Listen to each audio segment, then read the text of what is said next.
Welcome to the second lesson in this unit called The Role of Brackets and Powers. And we're going to do a little bit of a calculator test too with this today, just to see. I guess you'll know if you have a good calculator or not. So you can see now we've got some negative numbers, right, with our base. We don't deal with negative exponents till Foundations and Precalculus 10.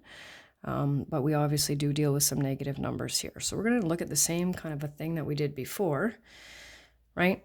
So because of the brackets, -4 is the base, 2 is the exponent, okay? And you can write it out a couple of different ways, right? So you can use the brackets for multiplication, you can use the dot. Won't take long right before we actually introduce x as a variable, and then we have to let go of that x for multiplication. So it doesn't matter which one you use, right? We take the base and multiply it by itself twice. And we know, based on the last month of school, that when we multiply two negative numbers, we get a positive. Now, this is a little bit different. So because there aren't any brackets, it's only the 4 that's the base, okay? But we can't ignore the negative sign, right? But 4 is the base, 2 is the exponent, okay? But what that means is we want the negative value of 4 squared, okay? So we want the negative value of 4 times 4. Well, that's going to give us a different answer, isn't it? Because we know that when we multiply a positive and a negative, we get a negative number. So here, depending on your calculator, right, I got a good calculator. So if I put bracket, -4 bracket, where's my squared, okay, tells me it's a positive 16. If I don't put a bracket in there, mine tells me it's a negative 16, but some calculators automatically insert a set of brackets and give that answer, excuse me, as a positive 16. So you have to really watch out for that and figure out what your calculator does. Okay, so we're going to move on. I'm going to kind of do these ones sort of together, right? So because of the brackets, part of the base, no brackets, not part of the base, okay? Exponent of 3 now. And we know that when we multiply, right, two negatives, we'll get a positive and then a positive times a negative. So we're going to end up with that -64. I'll slide over just a little bit here. We want the negative value of 4 times 4 times 4, which is also -64, right? The way that we set it up looks different when we have an odd exponent, but we still end up with a negative answer. So -12 times -12 times -12 is -1,728. It doesn't matter which order you go in, right? But because there's 3 negative signs, we know that it's part of the base. We know we've got an exponent of 3, and we have to make sure that we put it in brackets. That's important. Now we'll look at the other repeated multiplication. So one negative sign, right, means that we are not dealing with the negative as part of the base. -7 to the power of 4 is -2,401. And you know how to do that already. So we'll make sure we have an exponent of 4, a base of just 7, and we'll write it out like that. So now I've got a base of -11 and a standard form of 121. So how do I get from -11 to 121? Well, 11 times 11 is 121, so that means that. And because the negative is part of the base, we put that in brackets, and we write that out as repeated -11 times -11, right?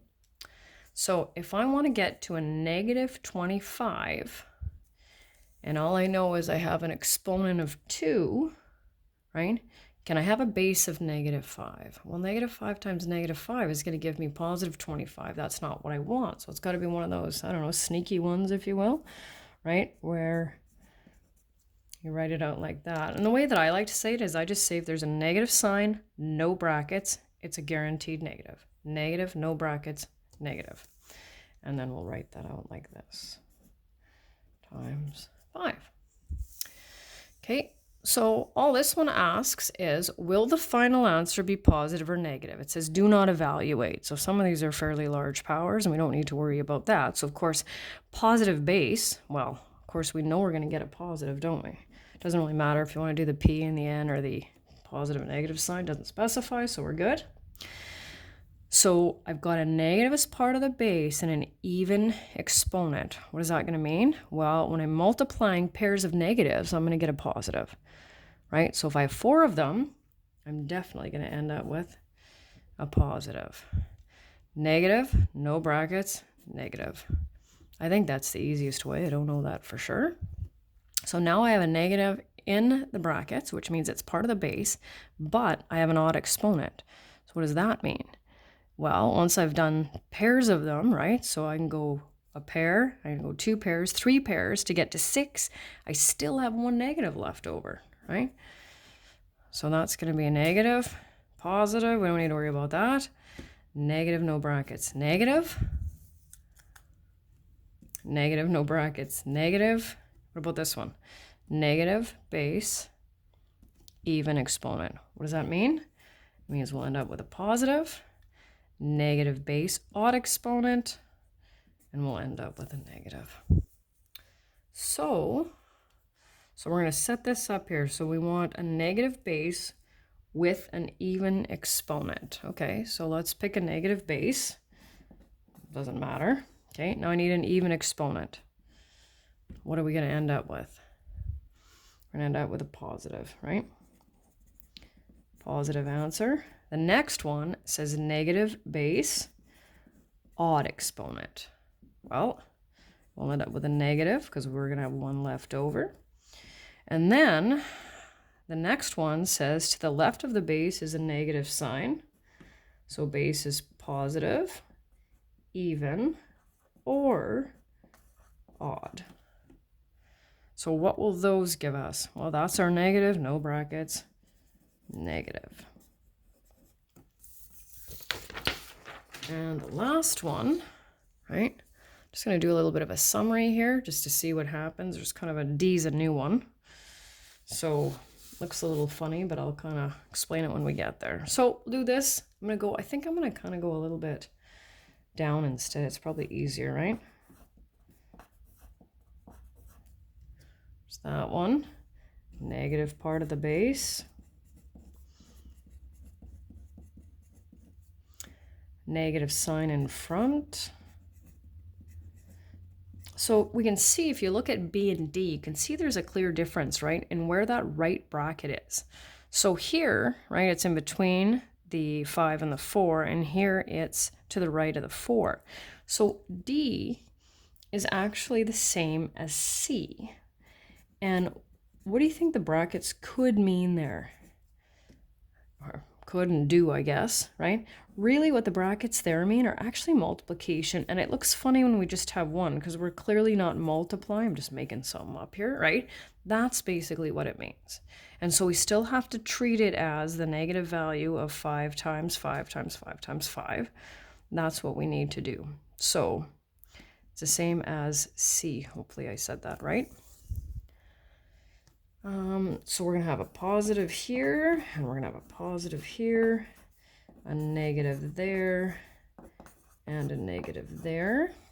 So there's no special characteristics, I don't think, for the first one. Here, the negative sign is part of the base.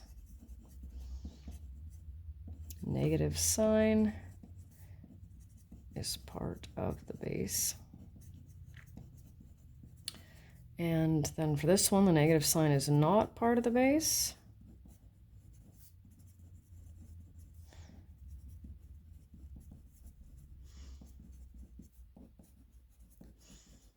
And here, the brackets mean multiplication, or stand for, or whatever you want there, multiplication. And that's it.